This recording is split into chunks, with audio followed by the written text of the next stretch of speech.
Damien, how do you sum up the emotions and the immediate aftermath of that? I'm calm now, but a lot of emotion at the end. That's why we get involved in the beautiful game and with a great club like this. Wonderful win. I'd have to say thoroughly deserved. I hope people don't make out, Pat's going down to 10 men. It's nonsense. From start to finish, deserved to win the game. Especially with the amount of chances in that first half. You don't deserve to go in at the break 1-0 down. No, but here, our old enemy, not an out-and-out set, but second, third phase, whatever. Again, it all still comes down to individual errors. But here, it's done. It's how the boys responded. Even in first half, large spells, I think we dominated, restricted them just to long balls, you'd say. And I think that's an impressive thing when you're talking about playing against title challengers. Second half, they've come out.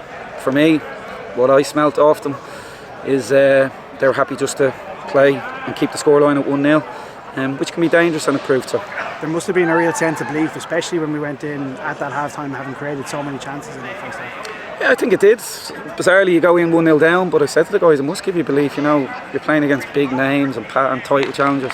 Here, you have to put all that aside. There's just another team in front of you that we're going to get 3 points off. And we promised them, they delivered. We said, you score the next goal, you win the game, and they've done it. Cabral, a bit of cult hero status already?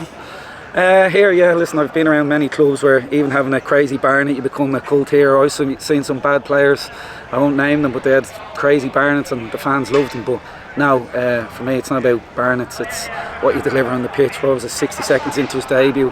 Skin says it's an unbelievable finish. So hats off to him. You can't help but fall in love with Tolka, Shels and Dublin from his point of view after that start. What did it mean then, celebrating in front of the Riverside at the end? Fabulous. I wasn't trying to rob the limelight or anything, because of course you turn around to players, it's all about them. I ran up to the dressing room just to calm my thoughts and hug them all as they come in. But here, I got a red card at Richmond 6-7 weeks ago for doing the exact same thing, so I thought, well, I can't get a red for doing it today, so that's all that was. And Paddy Barrett, it's probably what he's deserved for his time in red. Fabulous, great header, proper man. I'm shouting on to him at the start of the second half. He's losing the simplicity, I guess, a bit in his play as well, forcing things. He calmed us down. For me, it was all about 1 and 2 touch dribble when you can, but calm, work our way up the pitch, dominate the half and keep the simplicity in our game. And it starts with the back line with Paddy, Immense, Gav, Griff. I've named 3, but the whole starting lineup and the guys that come on, absolutely outstanding. Attacking point of view, Jack's electric tonight as well, as is Harry Wood. The only thing Jack doesn't do is put the ball in the net, but it's one of his... He was unplayable. And you see why the Riverside sing his name, and he's a cult hero here. We love him. I had a good chat with him yesterday. Maybe I should chat to him every Thursday. But he was outstanding, unplayable. He got Jay McGrath sent off single-handedly. So.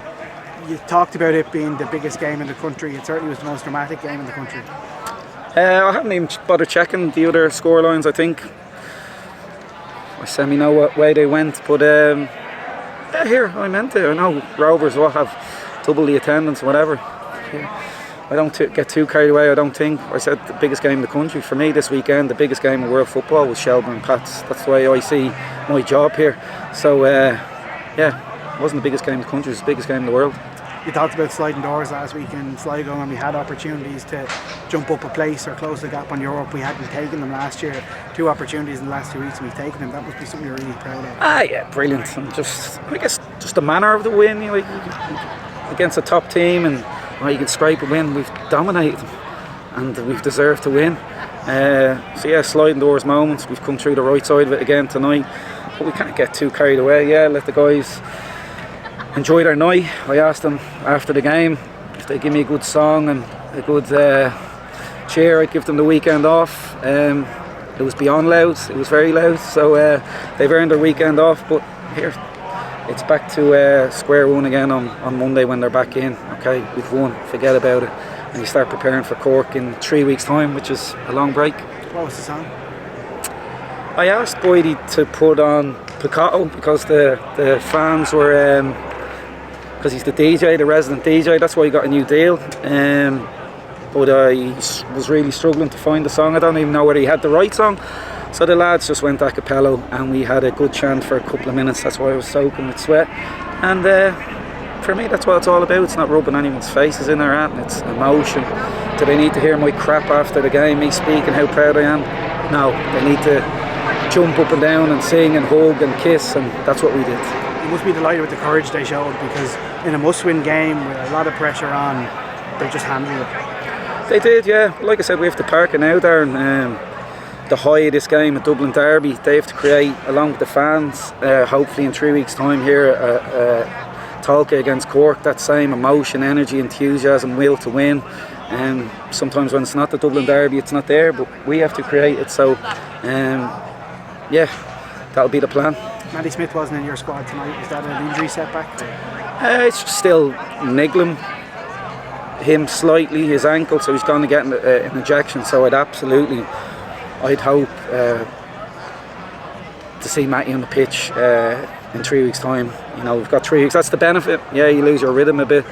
There's no game anytime soon, but it gives us the chance to get Boydie, Matty up to speed. Cabral, he hasn't played a lot of money, so it's just precautionary, because I'd rather see Matty Smith at 100% than hobbling around at 8.